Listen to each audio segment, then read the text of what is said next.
Hey everybody, this is Andy, aka Love Retro BTW, across Twitter, Instagram, and Twitch.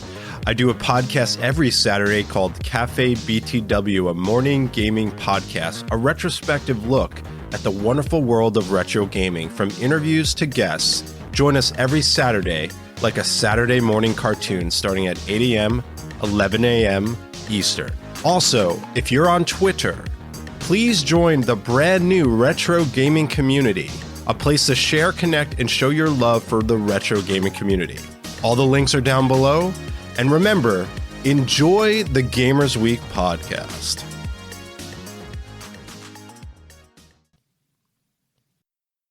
Coming up on Gamers Week podcast. And if you think about it, the only games that Hideo Kojima has made that have been like, oh my God, I have to have it, are the Metal Gear Solid series. So Is he really that big of a I almost said Kojinius. Oh, I'm so using that from now on. That is the new term. That is the new term for it. The Kojinius of Kojima.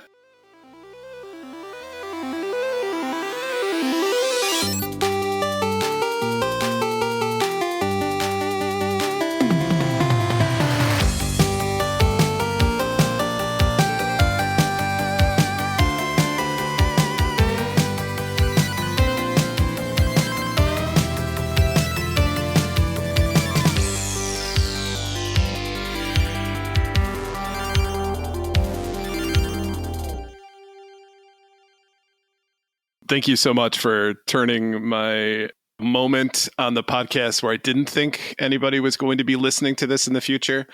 Not only did you include that on the podcast, but you also made a clip of it to share on Twitter. So Blue, thank you so much for that moment. And Donnie, you have something to say about this as well.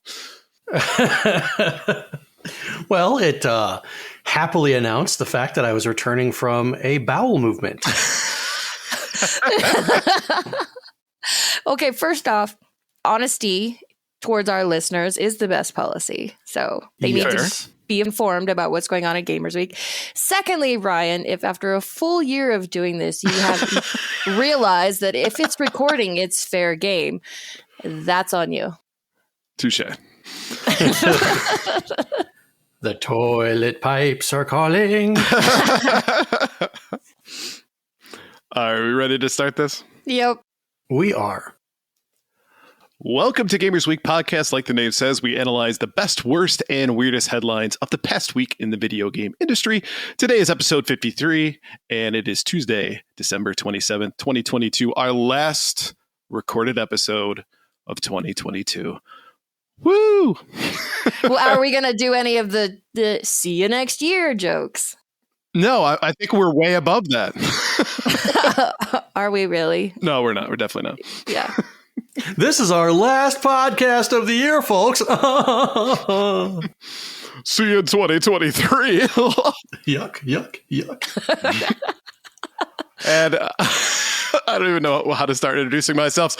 My name is Ryan, aka Retro Gamers, and I have with me two awesome people. First of all, a man, when given the choice between pigtails and pacifiers, always chooses pigtails. Donnie G, how you doing today, Donnie? That are we talking about my son? You know what? I'm doing okay. I'm doing okay. Thank you. How are you? How have you been? I'm great, thanks. Pleading the fifth, I feel, is the best course of action here. Lip sealed. I also have a woman who once told me, and I quote, "We don't hate you. We're jealous of your success, talent, and charisma. That's why we feel the need to act out from time to time, but it's all done with love. And this in no way was intended to be patronizing." Blue Williams. Blue, how you doing? I'm glad that everything I say makes such an impact on you. The sarcasm alarm was going off in my head as you read that. Yeah. I am never sarcastic. I have no idea what you're talking about. All right. So on the idea of a 1 year kind of finishing up 2022, we are doing a 1 year celebration live episode on Twitch. That's right. We're going to be live. You get to see our darling faces. And it's going to be happening on Tuesday, January 3rd at 6 Pacific, 9 Eastern time on twitch.tv/Gamers Week podcast. Just a heads up, though. this is going to be more akin to an uncut episode, so that not safe for work warning is going to be a big thing. So fair warning. We told you first. Right. So I am unable to apply the Yoshi sound effect for swearing that I use in the podcast in real time. So you can't trust those two. They're going to say something dirty. Definitely the not suitable for work warning. So after you get done watching VeggieTales with the kids, maybe put them to bed and then stop it. Is VeggieTales still a thing? If you like to talk to tomatoes. Oh, God. If a squash can make you smile. Oh, God, I'm back in junior high. What the hell is going on? I don't like it. not like this. Not like this, please. All right, so why don't we jump into our reviews, reactions, and requests for the week, starting out with Sparkle Gamer. Great show. Have a happy and safe Christmas. Just don't eat the gum. And of course, we're talking about the pack of Turtles cards that we're going to be sending out here shortly that has gum that has been resting for probably 35 years, right? Decades. Yes. Gamers Week podcast is not responsible if you decide to eat that gum. Can we repackage those into our own brand of gum and send them out to people? Gamers Week podcast is not responsible if you eat our own branded gum. All right, next up is Games with Coffee. He said, I didn't know what I was getting into when I pledged to the Gamers Week Patreon, but looking back, it was one of the best decisions ever. It's incredibly welcoming and supportive community, and the podcast ain't half bad either. Thank you, Coffee Ryan. That's awesome. Thanks, Coffee Ryan. And lastly, Brightest Days. Gotta say, if one would do Peter Griffin's voice in an episode, I would match you with some Cleveland. Donnie? Hey, y'all. That'd be just nasty. It's just nasty.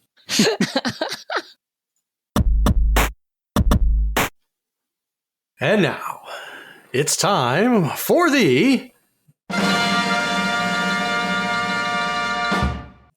very, very, very important poll. Donnie is recording from the bathroom. That was a sloth reference. Ruth. Every Monday on Twitter, we post our VIP, our very important poll. If you'd like to participate, follow us on Twitter at GamersWeekPC. And the question for this week was, what is your favorite video game to take place in space? Coming in at number 3, Dead Space with 17.5%. Runner up only slightly was Mario Galaxy at 32.3%. And the winner of this week's poll was Mass Effect with 32.6%. Now, some of you said other at 17.6%. So let's take a look at some of the comments from the poll. At Guiding Light NW says Star Fox. A lot of the Star Wars games like Knights of the Old Republic and Rogue Squadron, Everspace, and with all the updates it's had since launch, I can honestly say No Man's Sky. It plays pretty well on Switch, and being able to carry an entire galaxy in my pocket is pretty cool. At Josh Folan says Outer Wilds isn't just the greatest video game, it's the greatest digital experience ever created. And I genuinely believe experiencing that game in the manner intended by the developer makes you a better, more empathetic human being. At Gamer Girl, says, as of yesterday, Star Wars Jedi Fallen Order. At Super Galaxy Fist says, Rad Gravity. Just cover your ears for the intro music. It'll cut your eardrums. And at Go Away Go One says, you forgot the best game that takes place in space, which is Among Us. No, but really in all seriousness, I'd have to say Doom. I mean, only some of the game takes place in space, but I'd say it still counts. Still counts. I'll allow it. Does it still count? Oh, it counts. Okay. See, I was having a hard time with this question because, it's like, well, it's in space, but do we count other worlds as being, quote unquote, in space? If you want to be extra specific, everywhere is in space, technically. You know what? You're not wrong. And I like that. So Modern Warfare takes place in space. Why not? Right. So based on this question for this week, Ryan, what was your choice? So my initial thought was going to go with StarCraft. I absolutely love that game. I played it probably more hours into that game than any other game I've ever played. because I played it for years. I played it recently. So StarCraft has always been a huge game for me, but I've gotten into Star Control 2 recently, and that to me is a fantastic space exploration game. You spend a lot of time interacting with different races, trying to find out who is a good person to ally with. It's negotiation. There's a lot of really cool elements to the game that make it so that each time you play it, potentially there are some different outcomes that you can run into. Now, granted, the overall story, you got to get to a certain point, so some of that's going to be the same, but how you do it and when you do it is really up to you. And the visuals and the voiceover stuff is really good as well. It's funny at times, and it's challenging. So I'm going to go with Star Control 2.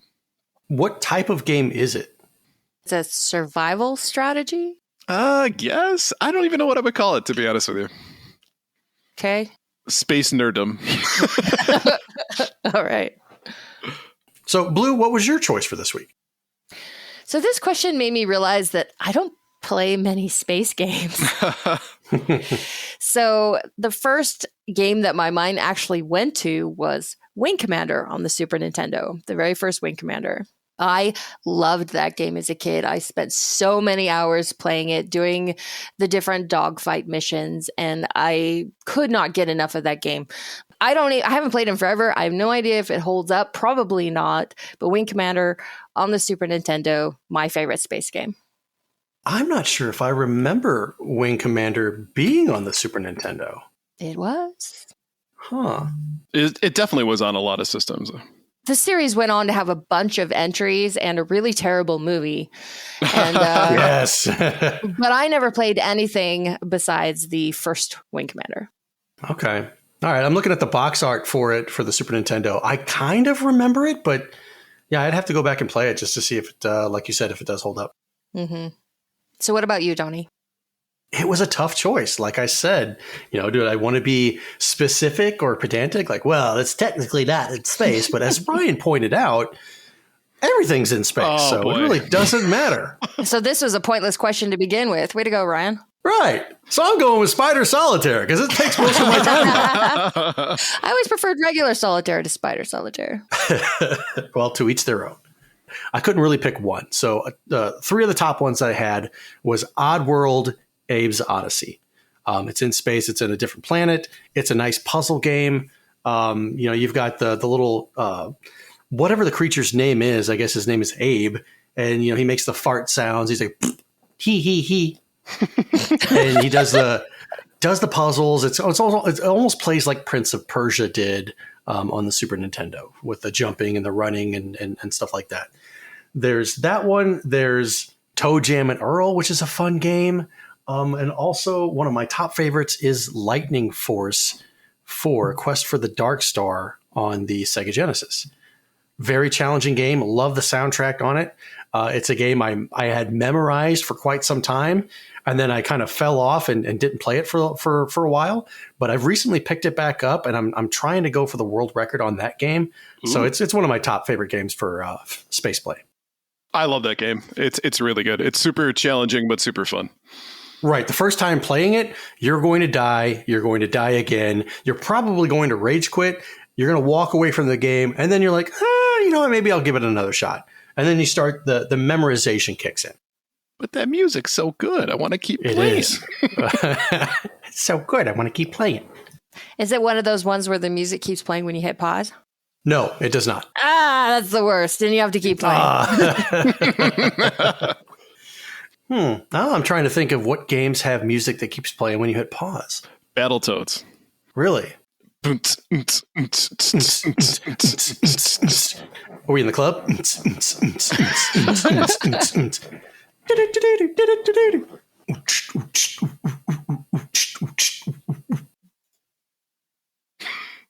Welcome to the Gamers Week beatbox. I rip and I rhyme. I rhyme and I rip. All right, why don't we go ahead and shout out our patrons for the week? We couldn't do what we do without the help of our gorgeous patrons. Here are the generous folks supporting Gamers Week on Patreon.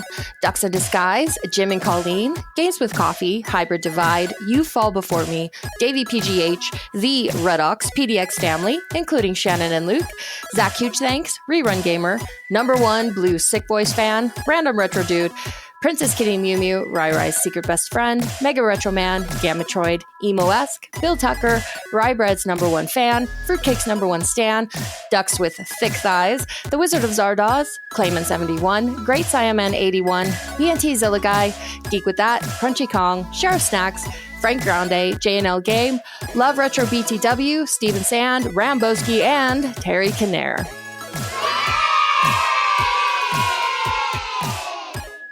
If you like what you hear today, and we really hope you do, please consider joining us on Patreon.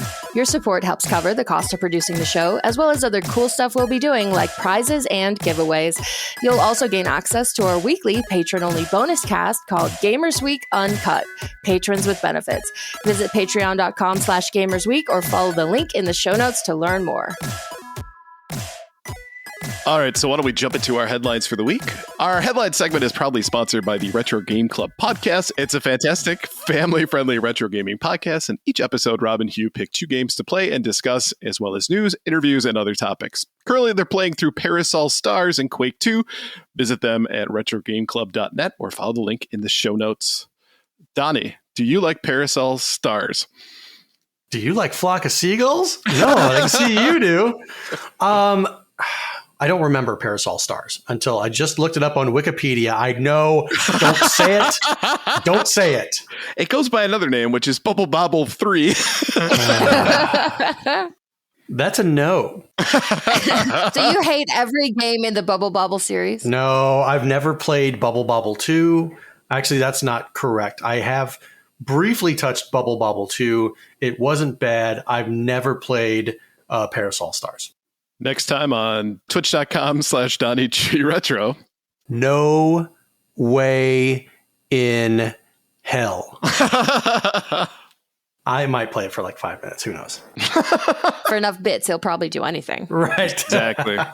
Oh, half a bit? All right, I'll play Bubble Bobble 3. He's real cheap. Hey. From Digital Trends, 2022 was the rise and fall of the video game leaker. Video game industry leaks and rumors aren't a new phenomenon. That reached a boiling point this year, though. While leakers were in the spotlight in 2022, it wasn't always for good reason. Grand Theft Auto 6 footage was illegally obtained in September and leaked onto the internet, raising questions over when and how video games deserve to be revealed. Notable leakers such as Account NGT and The Real Insider, revealed to be YouTuber Dan Allen Gaming, were exposed as frauds. And one with an accurate track record, The Snitch on Twitter, just outright retired. Video game industry leaks and rumors feel more relevant and flawed than ever, and some of 2022's biggest video game news stories will forever be associated with them. With all that strife around leakers and leak culture, it can be tough to understand how people get so invested in it. A lot of that community is centered around one subreddit, r/gaming leaks and rumors, where all the latest and most interesting video game leaks are shared. While that subreddit is thriving, the various controversies and the fallout of the Grand Theft Auto 6 situation leave insider culture in a strange spot heading into 2023. Whether or not you want to keep consuming or supporting leaks is a personal choice. This year made it clear the practice can have real-world consequences if not handled correctly. Even when you find a trustworthy source, though, it's still worth taking your rumors with a healthy dose of skepticism. As somebody who likes to be in the know, sure, I love a good leak. But I can see how it's detrimental to a company who wants to keep things under wraps, especially if, they're still toying with ideas and all of a sudden screenshots leak and you're like, oh my God, this looks so horrible. Why does this look like it was made on a PS1 and yada, yada, yada? Or, oh, I can't believe that they would make this character look like this. And then you get the collective internet like they always do because they don't like something. I would agree. It's an interesting dichotomy of thought because you're right. There's a part of me that enjoys this idea of being in the know. Leaks are kind of fun at times, but the long-term consequences for it, and in really the long-term consequences for the leakers this year have been also pretty heavily, what's the term I'm looking for? I think you're correct. It seems like this is the first year where the costs associated with leaking stuff has not been worth what they get in return, the clout they get in return. Right. Because when you've got a major company that's suing you and sending you to prison, you're sitting next to murderers. Yeah, it's tough to make an impression in prison that way. Making information available to people, I don't know if that's illegal, but how you obtained it, they're going to want to know how you got that. Right. So they want to know if it was somebody internal that leaked it to them and so forth and so forth. So I think if you're somebody that was a leaker and you say, okay, hey, I've got all this information, and now this company comes to you and says, hey, well, we're going to sue you for it. And you're like, oh, well, no, I got this from this guy. Especially if you signed an NDA to get it. Right. And then decide, I'll just make an alias and I'll break the NDA and it will be fine. I'll have the best of both worlds. I think the reward doesn't outweigh the risk. And with that in mind, do you think that moving forward to the future that we'll see less and less leaks? I don't think we will. I think people will find a way around it. Mm-hmm. They'll create different aliases. They'll use VPNs, et cetera. But somebody will slip up. They always do. And at some point you're like, I accidentally showed my driver's license on screen, and somebody some kind of slip up like that. That would be real stupid. I know, but people do kind of do some of that stuff. It's the Ross Ulbricht effect from Silk Road, right? Even though you may be behind a million different firewalls and using a browser like Tor, chances are your identity and the U.S. government is going to find you. Yep. I've always been really ambivalent about leaks. I don't care one way or another. And even if it's a game that I'm really looking forward to, I'm not interested in the information until it's a finished product. Then I want to know how it is. But to me, there's no point in finding out stuff about the game when it's only halfway finished, because most of it's going to change anyway. Right. So I don't understand personally, on a personal level, I don't understand why people get so friggin' excited about leaks. It seems completely pointless to me. People enjoy the taboo. If they're not supposed to be seeing something, they enjoy it. Fair. I have no argument with that, but I'm probably going to save my taboo for stuff that is more important. Not video game leaks. We don't kink shame here. We don't kink shame here. But yeah, seeing an alpha build of Grand Theft Auto 6 doesn't really do it for me. All right, next up from Games Radar. After a quiet year, the Xbox Series X has a lot to prove in 2023. It has been a difficult year for the Xbox Series X. While we had all expected Microsoft Gaming to build on the momentum it had generated coming out of 2021, following the releases of Forza Horizon 5, Halo Infinite, and Microsoft Flight Simulator, delays to Redfall and Starfield scuppered that. Scuppered is not a word you hear every day. That is, I don't think I've ever heard that before. It left the platform with arguably one of its weakest first-party lineups since Phil Spencer took over the job as head of Xbox 9 years ago. As fantastic as Obsidian Games' Pentiment and Grounded are, they were smaller-scale productions aiming to deliver to more niche corners of the game-playing public. In a year where PlayStation Studios delivered God of War Ragnarok, Horizon Forbidden West, and Gran Turismo 7, and where Nintendo launched Pokemon Legends Arceus, Pokemon Scarlet and Violet, and Splatoon 3, I can't help but be a little disappointed by what Microsoft was able to release in 2022. If Microsoft Gaming succeeded in any area in 2022, however, it would be with the third-party exclusives it was able to lock down for the platform and Game Pass. Two of the best games of 2022, Immortality and Vampire Survivors, arrived as console exclusives for Xbox, while As Dusk Falls, Somerville, and High on Life certainly impressed too. Whether this scale of games will keep the Game Pass library looking attractive to prospective subscribers while they wait for the likes of Starfield and Redfall is, however, largely debatable. There are 23 first-party studios under the Xbox Game Studios umbrella, and while we know what a great many of the teams are working on, it has been quite some time since we've received updates on the likes of Avowed, Fable 4, Indiana Jones, Perfect Dark, and countless others. Wow, 23 first-party studios. And we got Pentiment and Grounded. Out of 23 first-party studios, 1 released games. They're going for the long con there. I think with Xbox acquisition of Activision Blizzard, whether that goes through or not, I think it's going to be one of the biggest stories of 2023 when it comes to the Xbox. If they're unable to, as a result of all the litigation that's happening, I don't know if Xbox is going to be able to be the same player in the industry, because they have spent so much time, so much money, so much focus on this. It sounds like to me as well that they're not putting as much of an effort into making some of those first party titles for themselves. So what happens if that doesn't go through? It's right. like everything is kind of resting on, are they going to be able to finish the deal? If Microsoft has back-to-back years like this, where Xbox just essentially doesn't contribute to the industry in any meaningful way, I think you're right. I think they will start to see their market position slip. I want Xbox to succeed because I don't want it to be a complete monopoly or a two-console industry like it was in the early 90s. System. Yeah, a two-party system, if you will. Sega. More competition is always better. Yeah, that's a good point, is you can only live off the strength of your back catalog for so long. Just ask Sega and Atari.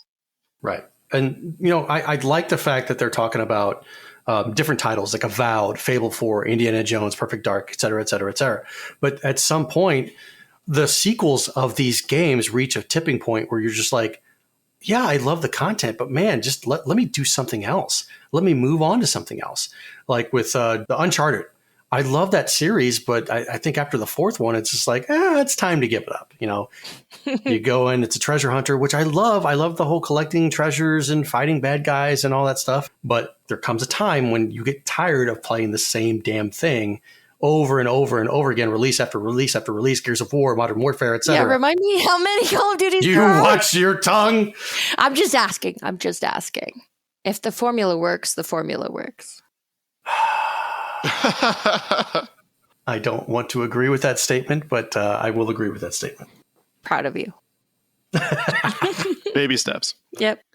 But as far as Xbox future, if the Activision Blizzard deal does not go through, do you think that they continue to do mergers and acquisitions, buying out more companies, or is now that too much of a risk because of the failure of this monstrosity of a deal? Well, like we talked about before, they let a lot of deals go by this year. Right. That were smaller. They were still big deals, but they were smaller than this one. So, I mean, you could look at it either way. If this is the line that's not allowed, then in theory, anything smaller than that or comparable to deals that have already gone through, they should feel fairly safe doing those. Mm-hmm. But at the same time, they've already got 23 first-party studios under the Xbox Game Studios umbrella. At some point, you're just going to spread yourself way too thin. And at some point, you need these studios to produce something. Yeah, I think that it's going to be a bad move if Microsoft wants to continue purchasing other studios to bring in under their umbrella. Because when does it end? Well, I think that's one of the fears, though, for all the gamers out there, is that there is no end. Is that eventually, if you're going to create a studio, it's going to be purchased by one of the big companies.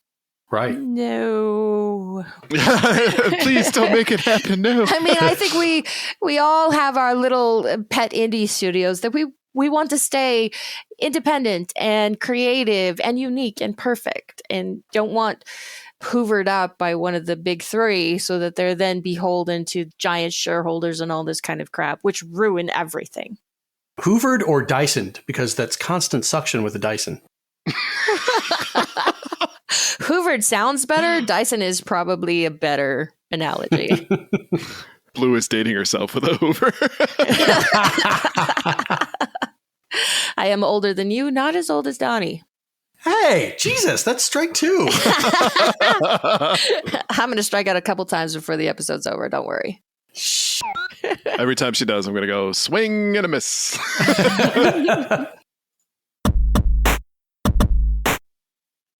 All right, from Metro, readers feature performance mode has destroyed the point of video game consoles. Hot take incoming. Right. A lack of choice is the whole principle behind video game consoles and always has been, at least until the last generation. Every console is the same everywhere in the world. Want to spend 2 hours getting a game to work before you play, then fine. You just have the choice to buy a PC. But for me, the beauty of consoles is that you start the game and that's it. You're straight into the game and never have to spare a second thinking about the hardware. Or at least that's how it used to work. The PS4 Pro and Xbox Series X are what started it all. Suddenly, halfway through the generation, 2 new consoles appeared that promised more power, but were very vague about what that actually meant. Suddenly, you have to make choices before starting a game between resolution and performance. You can't just have both. Instead, the developers had given up all attempts at optimization and shifted the problems onto players. If it's not high enough resolution, that's your fault. If the game isn't running smoothly, that's because you made the wrong choice. The situation even got worse in the new generation, where games are suddenly filled with 4 or more different modes, prioritizing a range of contradictory choices, primarily 30 FPS or 60 FPS frame rates, but also things like ray tracing and 120 frames per second. Unlike the 4K resolution decision, these differences actually matter, and you're forced to make a decision between a game that looks great or plays great. You can't have both. When I play a game nowadays, especially a multiplayer game, I'm no longer safe in the knowledge that everyone else is playing with the same limitations as me. Heck, with the multiplayer games, that could now just as easily be a PC player with a vastly more powerful machine, mouse and keyboard, and cheats installed. Imagine how much worse it's going to be next generation, or even just the PS5 Pro. More and more decisions diluting the whole purpose of having a console until there's no difference between it and a PC. The worst thing is, I'm not even sure if Sony or Microsoft realize that that's the future they're racing towards. Hot take. Yeah, hot take. This person is not entirely wrong. Prior to this, you would get a PS2 Slim or a PS3 Slim, which maybe weren't necessarily pro in the sense that there was better hardware, but it was maybe more efficient hardware, I guess. Right. But then now all of a sudden it's like, oh no, if you want the Pro, then you kind of felt like you needed to buy again to catch up. And I could see where that would be frustrating for people who couldn't necessarily afford to just get a new console, or maybe who just didn't want to get a new console midway through the generation. But at the same time, it doesn't bother me. The graphics of even the base PS4 are still really darn good. Mm-hmm. That's why it's hard for me to go out and buy a PS5 or an Xbox Series X, because I firmly don't believe that there's a definitive difference in the graphics between an Xbox One, a PS4 versus an Xbox Series X and a PS5. Ray tracing, Donnie. It traces the rays. There is a difference, I will say. And you could definitely tell. Well, I guess it depends. If you play some of the games that were released super early in the life cycle of the Xbox One and the PS4, you look at those graphics and they look, as you would expect, a lot more like PS3 games versus something that like a Ghost of Tsushima, essentially the last big exclusive of the PS4. And it's a world of difference just even within that same generation. So I would say that there's a big difference between early PS4 games and early PS5 games. There's a huge difference. Okay. Another point that they talk about is the fact that in multiplayer, especially with cross-platform nowadays, you've got people who play on an Xbox, people who play on a PS5, people who play on PC. When somebody can spend $5,000 to $8,000 on their rig for a PC, and let's just say taking Modern Warfare or Warzone as an example, they've got a high-end graphics card that they can, across the map, I could see a flea move. Yet this guy playing on a PS5 or an Xbox, he's like the pixels are running together. Like, I can't make out if that's a person, if that's a rock, whatever. And they're never able to achieve the kind of KDR that the PC player is doing, or the wins that the PC player is doing. It's not a level playing field there. If you wanted to race your car against somebody who owned a Ferrari, right? Chances are you're going to lose, and you're aware of that. And so naturally you race against other cars that are of your same, we'll say, financial standing, right? Mm-hmm. But the problem is, to your point, is that crossplay, it puts in Ferraris with your Dodge Shadow. And at the end of the day, that makes it difficult for everyone to truly get the same gaming experience. but it is what it is. There's nothing that you're going to be able to do from your financial situation to buy something that's going to play games at that level. Of course, but there's a level playing field, or there should be a level playing field when you're playing a game on an Xbox with somebody else who's playing the game on an Xbox. That's how it used to be. It used to be with the PS2, whenever there was networking capabilities, everything was the same resolution because you were playing it on the same hardware. Right. Now there's too many different variables out there that it's not a level playing field. So crossplay, while being a great thing to bring gamers together, has its drawdowns, more or less. Yes. And I think Ryan made a really good analogy with the racing thing, is that there aren't many areas in life where somebody who can afford to spend more money is not going to get an advantage. Right. So is it naive to expect that video games should be different? A little bit, yeah. Yeah. And at the end of the day, the vast majority of gamers, I think, are fine with that dichotomy between PC versus console because it doesn't affect their gameplay, as you kind of pointed out. It's specific games that would require 120 FPS and a wicked graphics card. Mm-hmm. There's a fair number of games out there that would never require that, or you don't have to play online against someone else. So, yep, the world of single player. Yay!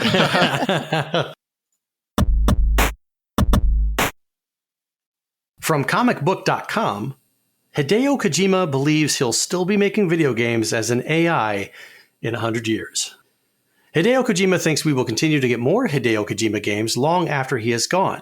Hideo Kojima is one of the most renowned video game developers out there and has been in the business for many decades. At the ripe age of 59 years old, he's still cooking up bangers and is arguably doing more than he ever has. Right now he's working on the recently announced Death Stranding 2, an Xbox game, a Death Stranding movie, and a number of other projects that are in various stages of development. He's staying busy, and it sounds like not even death itself will be enough to slow him down. When speaking with IGN in a recent interview, Hideo Kojima was asked what philosophies he wants to leave behind at Kojima Productions 50 to 100 years from now.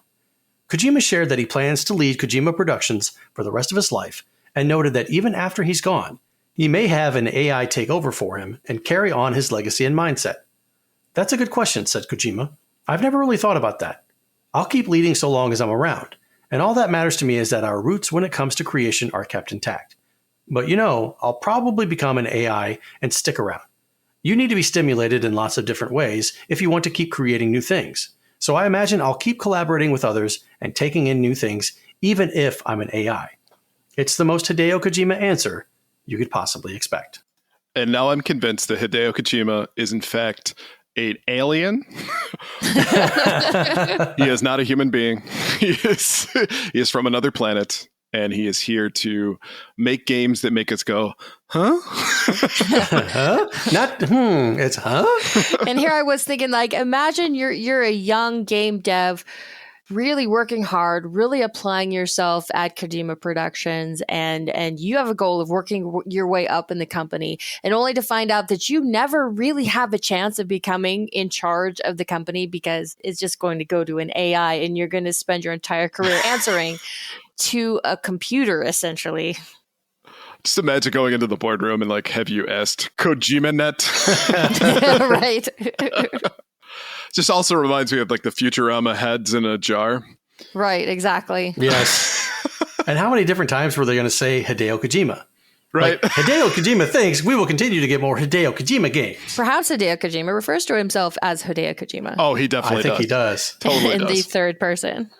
What can I get you, sir? Hideo Kojima would like a Big Mac with some fries and some Szechuan sauce. Hideo Kojima doesn't want any lettuce on his Big Mac. Do you think Hideo Kojima eats at McDonald's? No, he never touches the stuff. Probably not, because those Americans don't understand his games. But the whole genius thing where you're a genius, so you think that everything you do is genius is so dripping in his responses to this. He's like, oh yes, they'll need me in perpetuity. Perhaps it was a joke. It's hard to tell from text. Right. So Death Stranding was not a commercial success, correct? Yes and no. as of November 2022, Bloody Disgusting says Death Stranding sales tops 10 million across PC and PlayStation.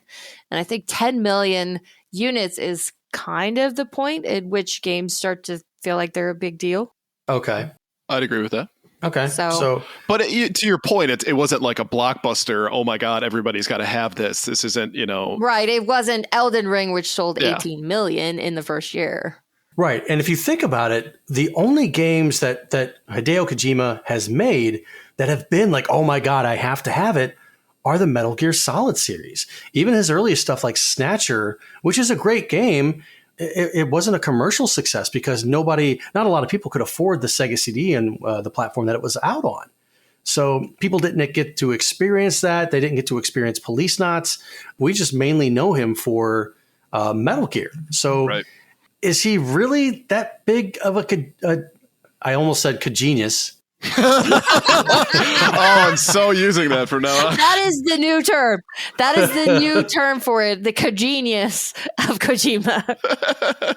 Is he that big of a Kojinius, or is he just that full of himself? Both? I don't think those things are mutually exclusive. But I think you're right. This article says, he's still cooking up bangers and is arguably doing more than he ever has. But I would agree with you in that his work after Metal Gear has not had the same impact. Okay. He gets along a lot on his mystique, where people are always like, ooh, Kojima Productions dropped a teaser where it's just an outline of a face and a one word. And what does it all mean? He's artistic. Isn't that line from Speed where he says, well, I'm rich, so I'm not insane. I'm eccentric. Fair.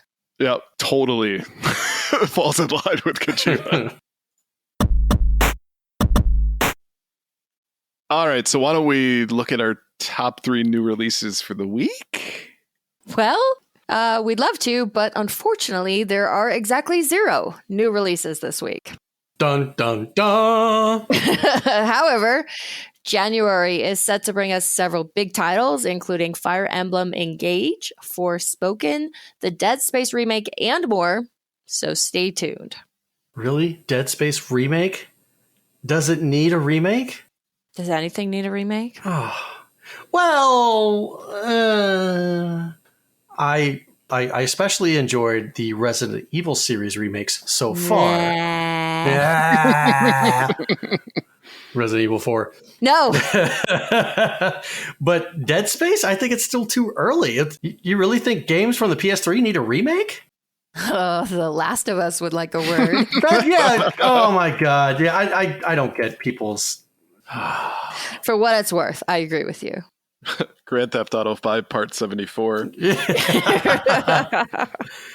Oh, they're going to milk that for another 3 consoles.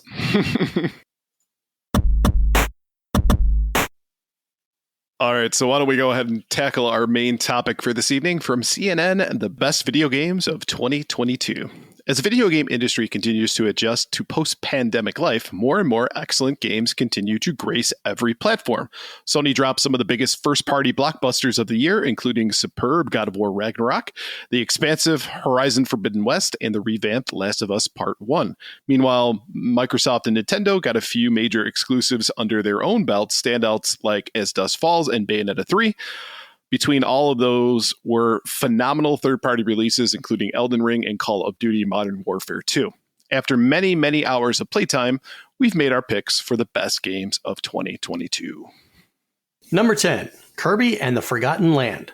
Another fine Nintendo Switch exclusive release this year. Kirby and the Forgotten Land is the first game in the series to be in full 3D.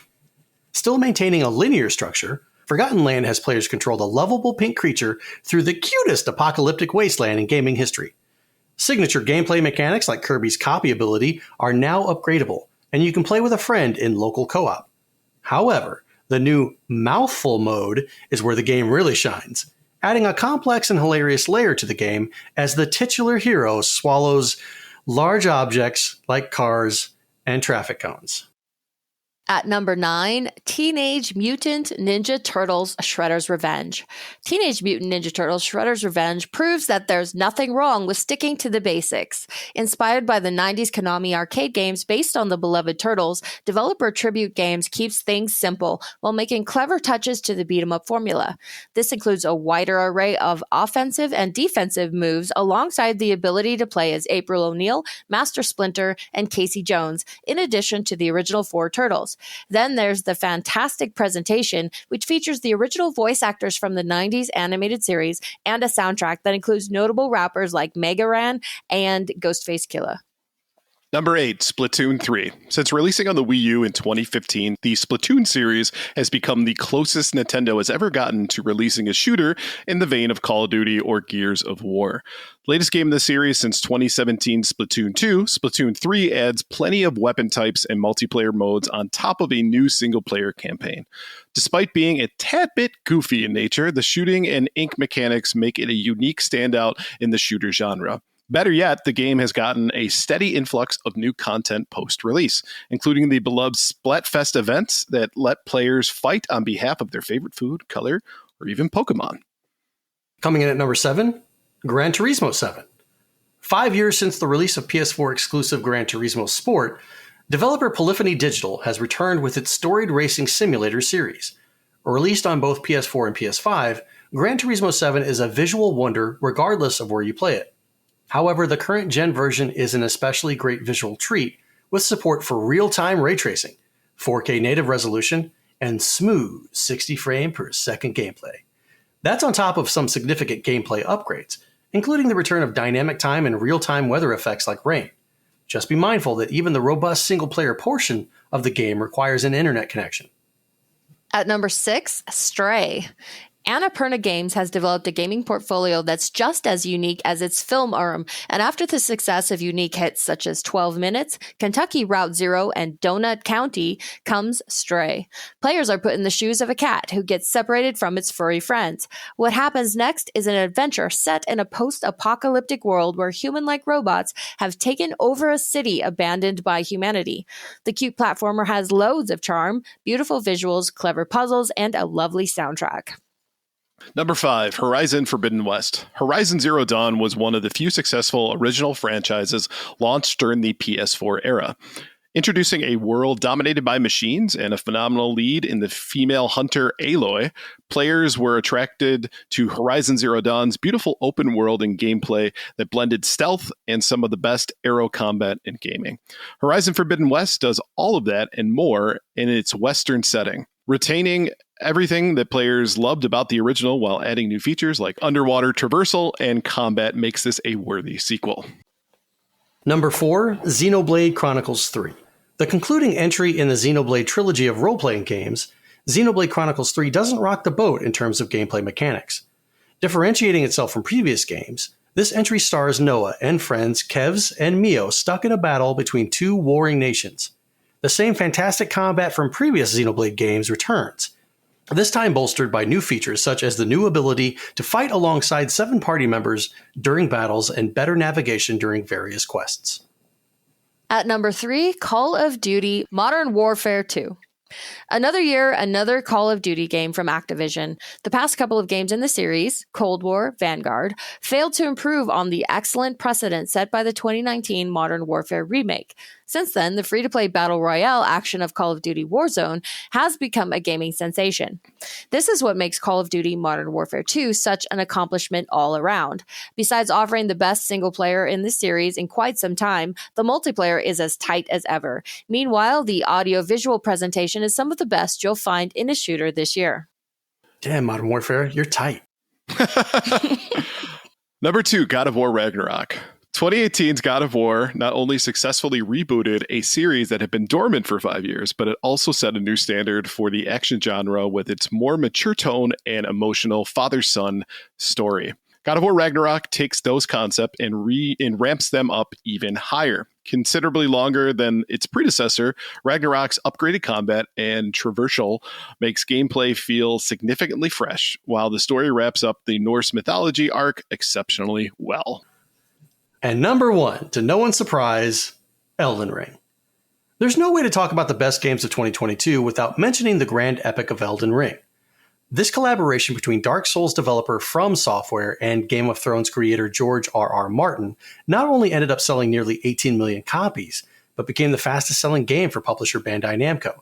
A game that brings the beloved Dark Souls formula to a more mainstream audience, Elden Ring retains the punishingly difficult gameplay that From Software is known for, while thrusting players into a large open world with a story that's slightly more understandable. In a time when many gamers gripe about games getting too easy, Elden Ring became a true champion. But why doesn't it have an easy mode? I want to play it on easy mode.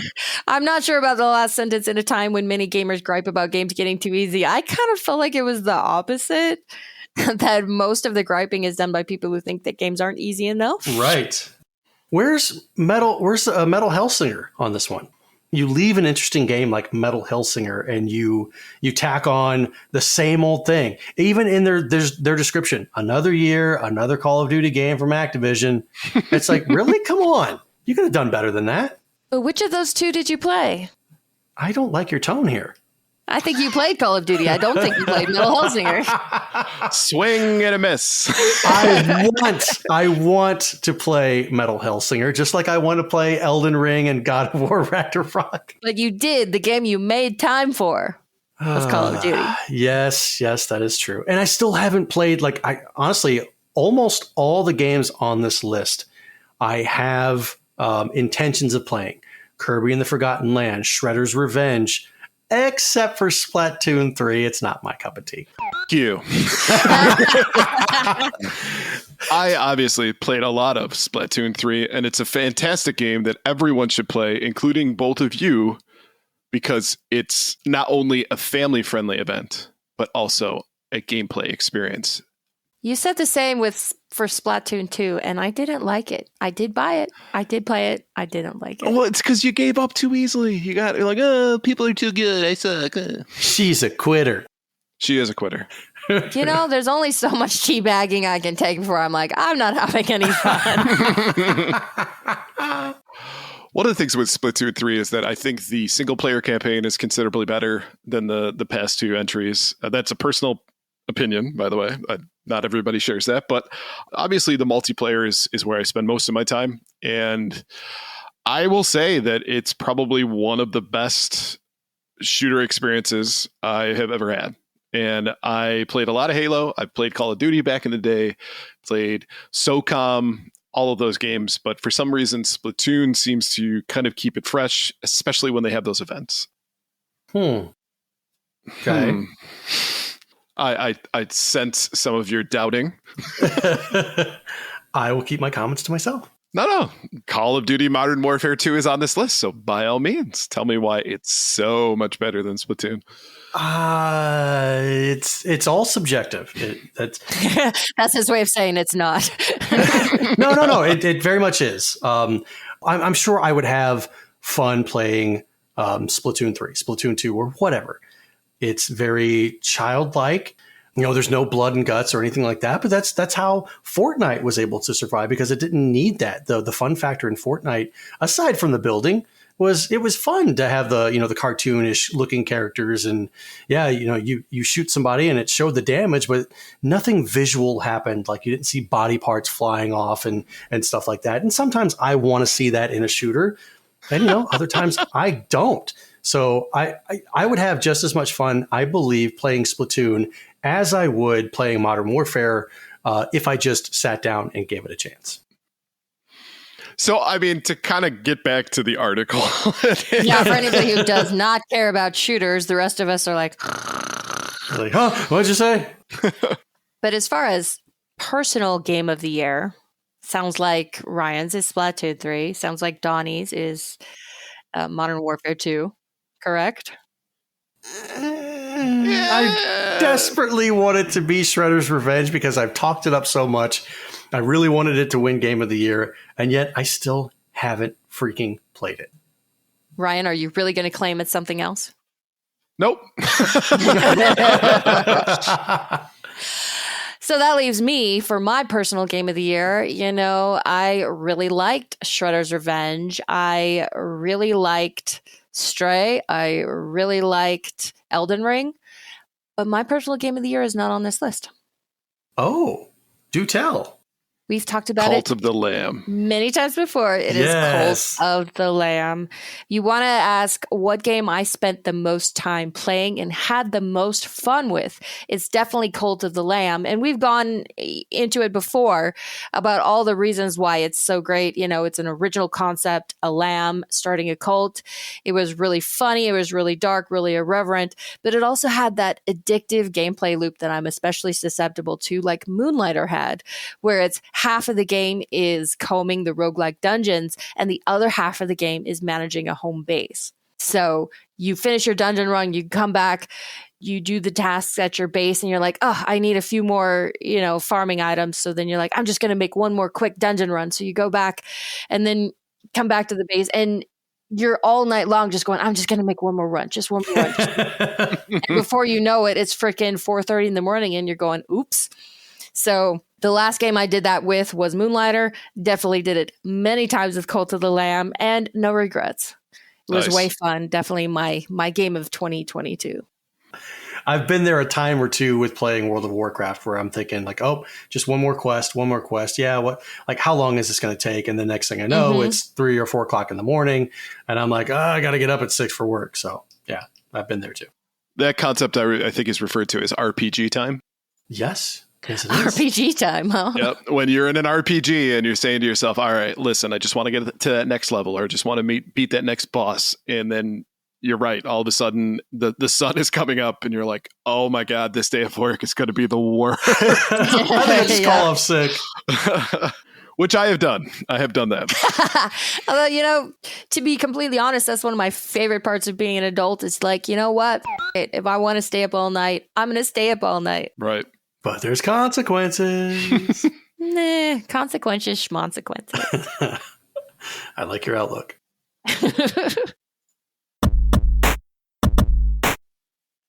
All right, before we move on, let's take a quick break to talk about our sponsor. This segment is proudly sponsored by the Leadus Podcast. It's a show where 3 friends and occasional guests play games about video games, including trivia, game show games, and more.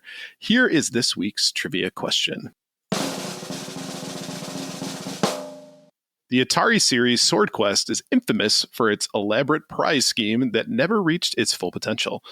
But they really did pull out all the stops for the epic. They even enlisted which DC comic artist for their comic adaptation. Tune into the Leadus Podcast this Wednesday to hear the answer. You can find the Leadus on your favorite podcast platform, and we'll also have their links in the show notes. I don't know a single DC comic artist, so you guys go ahead. I did put the answer in the chat, or at least what I think is the answer, but he is redacted.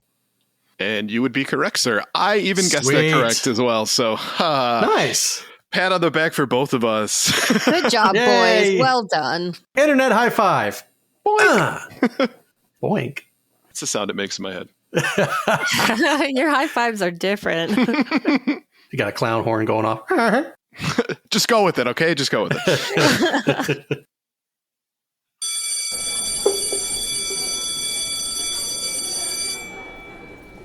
All right, thank you for coming, students. Please take your seats and welcome back to Professor Rybread's Gaming History 101. And in today's lesson, we'll be discussing some examples of how first to market doesn't always mean first in this sales column. So, this idea of first to market is a term that's often used by businesses that describe a situation where they have something innovative that they may or may not be competing with another brand to be the first to make their product or service available for sale. Now, generally in the business world, it's perceived that first to market is the best position a company can be in with their new product. However, just like Oreos, sometimes it's better to be second or even third place. Which, by the way, did you know that Oreos were not the original chocolate cream chocolate cookie? Yep. Hydroxy. Yep, just Hydrox. Yeah, Hydrox. Yeah, sorry. Hydrox was the first to market. I'm not sure I want to try those Hydroxy cookies. I was like, Hydroxy cut? No, that's not it. So first, let's talk about Pong versus the Magnavox Odyssey. The first gaming console versus the first gaming sensation. Now, Ralph Baer, often considered to be the grandfather of video games, developed a home console with his Sanders Corporation for Magnavox in 1972. The console was a rudimentary system that allowed players to manipulate boxes of light on their television screen. Now, depending on which number of card you put into the system would determine how many boxes were on the screen and what you could do with them. Number 1, table tennis, and number 3, tennis/hockey, were games where players would use the paddle controllers to manipulate another non-player box on the screen. Sounds a lot like Pong, doesn't it? Yes. Well, Magnavox would agree, so much so that they sued Atari for copyright infringement in 1974, stemming back to proof from a guest book sheet that showed Atari CEO Nolan Bushnell had actually played the Odyssey at a trade show prior to its 1972 release. Oh, no. Whoops. Exactly. And I think he was quoted as saying, I played it, but I didn't find it terribly remarkable or something like that. Right. Sure, yeah. Now, interestingly enough, though, Magnavox would eventually win the lawsuit and would have the right to see Atari's product release plans for the next year after the lawsuit concluded. So some actually speculate that the reason that the Atari 2600 release was delayed by 4 months was because of that lawsuit. And despite winning the lawsuit, the damage had kind of been done. Atari's Pong was a monster hit, selling 150,000 units its first year, and gave the company the credibility it needed to seek additional investors, eventually leading to a 6-year stranglehold over the video game market. Magnavox did release a follow-up console to the Odyssey 2, but its 1.5 million units sold pales in comparison to the Atari's 2600's 30 million. Now, I'd be remiss if I didn't acknowledge the Fairchild Channel F and the Atari 2600 for the first to market for cartridge-based games. However, I already discussed a lot of this in a Gaming History 101 segment we did before on the late, great Jerry Lawson. So if you missed that and want to hear more, definitely check that one out. So next, let's talk about CD-based technology. Now, I'm sure many of you are familiar with the PlayStation 1. Sony's home console took the world by storm in the mid-90s. However, they weren't the first company to utilize optical media for a dedicated home console. They weren't? They weren't. I know, crazy. The Dutch-based company Philips had been working with Sony to develop the compact disc technology, and in 1990, they released the Compact Disc Interactive, or CDI, as a multimedia machine for consumers. It would allow buyers to use the system for a whole host of different functions, from listening to audio CDs, using interactive CD-ROMs, karaoke, and a lot more. However, the system upon release confused consumers as to what it was supposed to be, so in 1992 they released the device as a home video game console instead. There were a few issues, though, with the CDI. For one, it was very expensive, roughly equivalent to just under $2,000 in today's money. Yeah. Secondly, it lacked quality game titles that were found on its competitors, mostly focused on edutainment-style games. And lastly, the controllers were... Yeah, right? Lastly, its controllers were a little less than desirable. Since the system started off its life as a multimedia machine, the pack-in controller was a remote control-shaped device. Eventually, they would come out with a proper controller, which you had to pay extra for if you were an early adopter. Now, here's where it gets interesting. Sony, of course, was working with Nintendo to help develop their own CD-based system. And Nintendo, of course, doubled back on the deal when they realized in contracts with Sony that they would lose control over licensing of the games and would likely be at the behest of Sony if they wanted to make any changes. In a backdoor deal with Philips, Nintendo canceled the project and signed on with Philips to finish it. However, cold feet from the Nintendo execs over the mild reception of the Sega CD-based console and its failure of the CDI led them to abandon the project altogether. Sony during that time had gained enough knowledge of the gaming industry from Nintendo that they decided to proceed forward with their console, and the Sony PlayStation was born. It was a worldwide sensation, and that left the CDI, Sega CD, and eventually the N64 in the dust. Its library of Smash games, the controller, and third-party developer support meant that Sony was now the hottest company in the gaming industry, and a legacy which lasts even until today. Now, our last example stems from the concept of motion controls. Now, when you think of the first console dedicated to motion control technology, what comes to mind? The Nintendo Entertainment System. Well, the Nintendo Entertainment System certainly had peripherals that allowed you to have motion controls. But when you think of a console that was really designed behind motion controls, what do you think of? The Nintendo Entertainment System. You lose again. He just wants to plug the Power Glove. That's all he wants. That's it. Right? Okay, the Wii.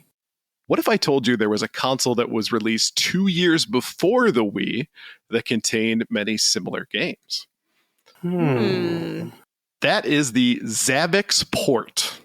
The who with the what? Yes, exactly. That's not a great name.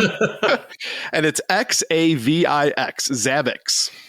It was a company out of Japan by the name of SSD, and the Zavix was the first console dedicated to players' movements, developed by 8 engineers that worked at Nintendo.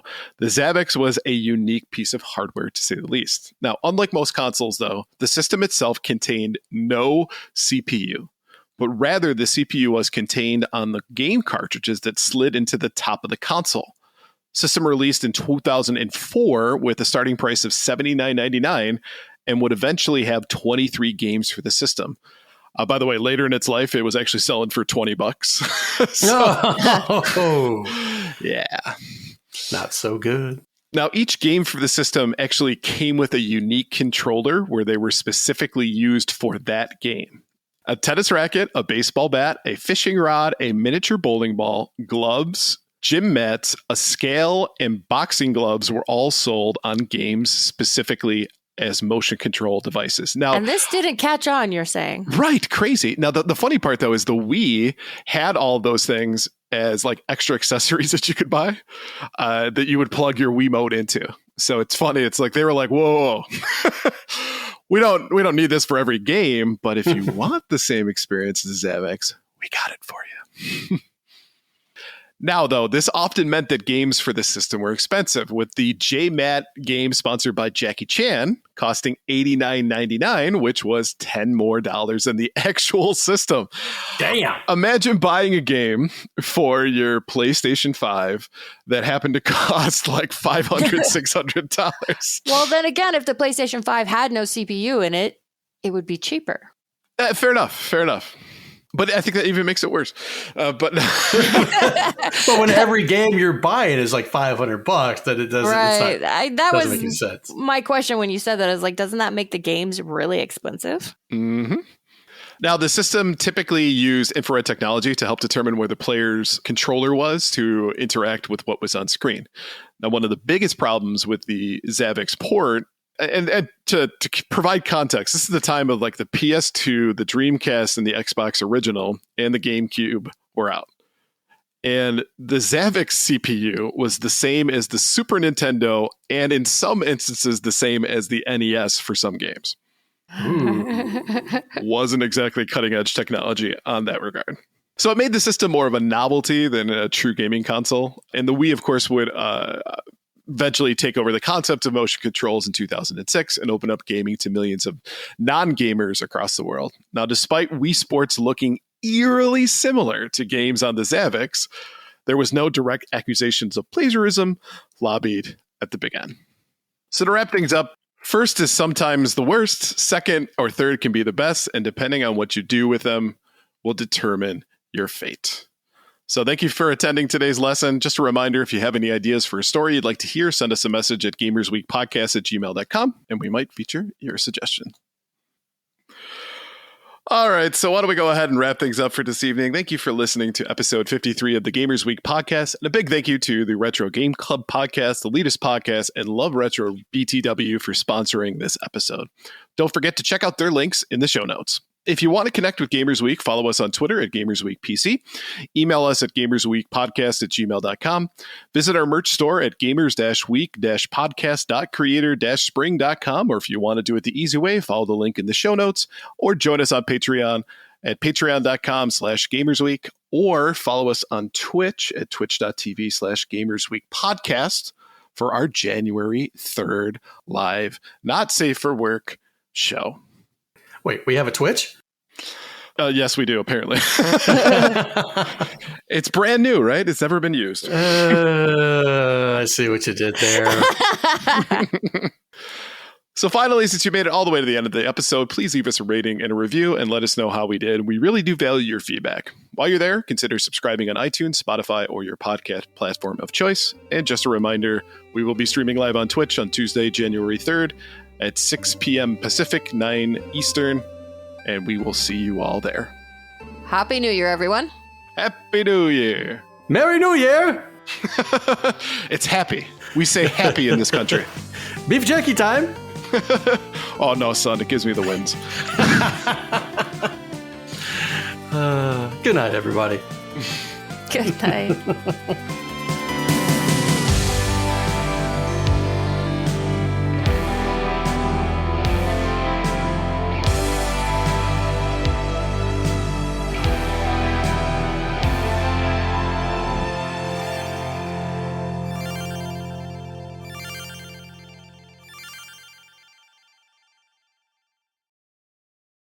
Boink.